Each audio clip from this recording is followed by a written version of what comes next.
Pemirsa, penyelidikan kasus dugaan ijazah palsu Presiden RI ke-7 Joko Widodo sudah berjalan 90%. Bareskrim mengupayakan pembuktian keabsahan ijazah secara saintifik atau ilmiah.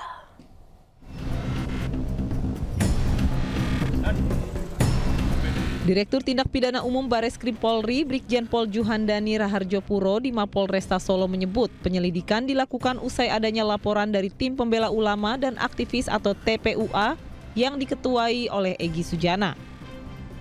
Proses penyelidikan sendiri sudah hampir rampung dan tinggal menunggu hasil uji lab sebagai penentu penyelidikan.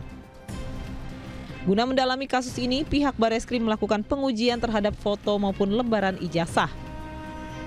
Selain itu juga akan dilakukan pembuktian dokumen secara saintifik atau ilmiah melalui uji lab sedikitnya dengan membandingkan 7 dokumen. Yaitu pemeriksaan kita sudah memeriksa sekitar 31 saksi.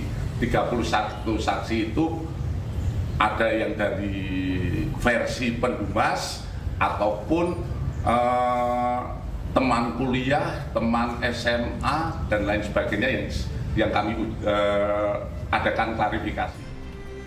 Sebelumnya, Jokowi mengambil langkah hukum terhadap sejumlah pihak yang telah menuduh dirinya memiliki ijazah palsu. Jokowi melaporkan 4 orang termasuk mantan Menpora Roy Suryo ke Polda Metro Jaya atas tuduhan penyebaran berita bohong terkait keaslian ijazah.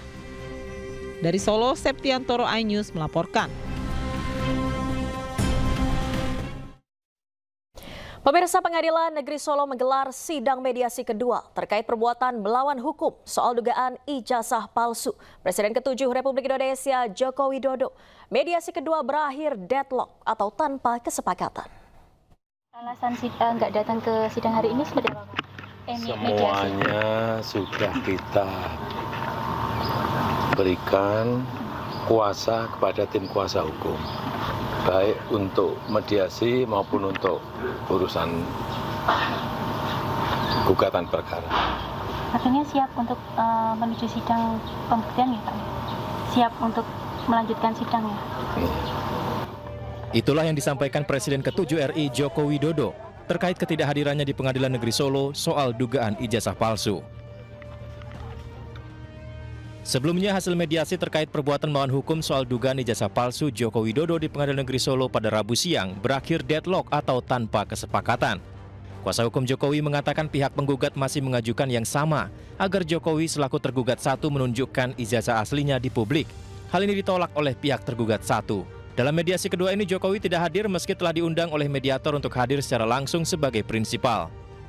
Ketidakhadiran Pak Jokowi tidak dapat dikualifikasi sebagai pihak yang beretika tidak baik, mengingat Pak Jokowi dalam hal ini tetap memberikan kuasa ya, khusus mediasi, di mana dalam kuasa mediasi tersebut kami selaku tim kuasa hukumnya diberi kewenangan untuk mengambil sebuah keputusan ya, tentang objek yang saat ini disengketakan dalam tahap mediasi.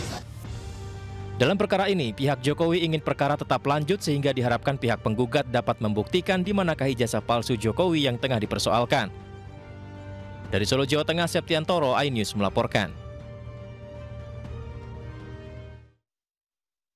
Kita ke informasi selanjutnya, pemirsa. Kejaksaan Agung kembali menyita uang tunai senilai 479 miliar rupiah dalam kasus korupsi dan tindak pidana pencucian uang oleh PT Duta Palma Group.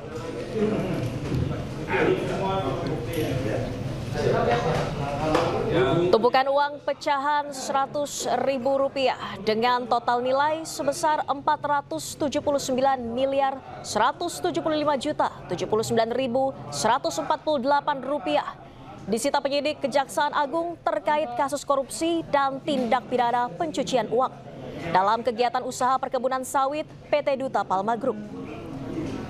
Uang ini disita dari 2 anak perusahaan PT Darmex Plantations, yaitu PT Deli Muda Perkasa dan PT Taluk Kuantan Perkasa, yang bergerak di bidang perkebunan dan pengelolaan kelapa sawit.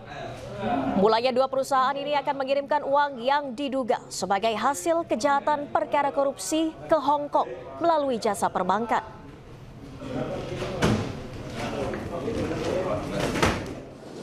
Selanjutnya penuntut umum melakukan penyitaan uang tersebut yang kami sebutkan tadi, yaitu 479.175.079.148 rupiah dengan perincian.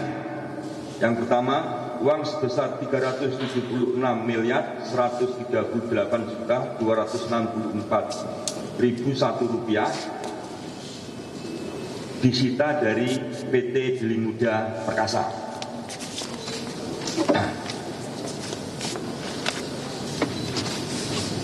Kemudian yang kedua, uang sebesar 36.815.147 rupiah disita dari PT Teluk Kuantan Perkasa.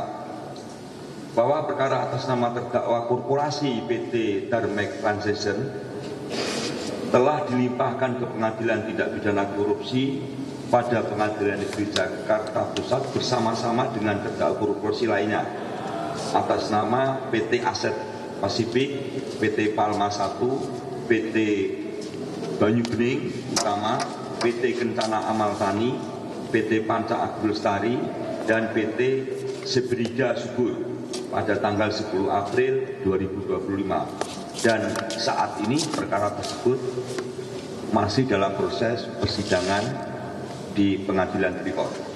Pemirsa, Pengadilan Negeri Solo, Jawa Tengah menggelar sidang kedua atas gugatan Wan Prestasi Mobil SMK. Presiden ke-7 Republik Indonesia Joko Widodo dan Wakil Presiden ke-13 RI Ma'ruf Amin menjadi tergugat dalam perkara ini.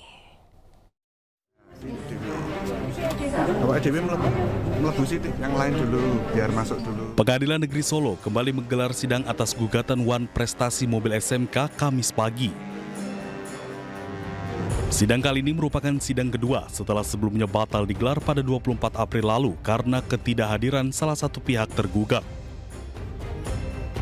Gugatan Wan Prestasi Mobil SMK dilayangkan oleh warga Solo sekaligus putra dari Koordinator Masyarakat Anti Korupsi Indonesia, Boyamin Saiman, Aufa Lukmana. Ada 3 pihak yang menjadi tergugat, diantaranya Presiden ke-7 RI Joko Widodo, Wakil Presiden ke-13 RI Ma'ruf Amin, serta produsen mobil SMK PT Solo Manufaktur Kreasi. Dalam persidangan kali ini, Ketua Majelis Hakim Putu Gede Haryadi memutuskan melanjutkan ke tahap sidang mediasi meski tanpa kehadiran pihak Ma'ruf Amin yang sudah 2 kali dipanggil. Agenda sidang yaitu Majelis Hakim pemeriksa perkara masih ingin untuk memastikan apakah para pihak sudah lengkap atau belum. Mengingat dalam persidangan untuk kali yang pertama pada hari Kamis 2 minggu yang lalu, tergugat 2 belum hadir dan juga tidak mewakilkan kuasa yang sah. Sementara itu, pihak penggugat akan menyiapkan poin-poin mediasi termasuk penawaran perdamaian dengan permintaan yang sama seperti petitum, yakni meminta PT Solo Manufaktur Kreasi menghadirkan mobil SMK.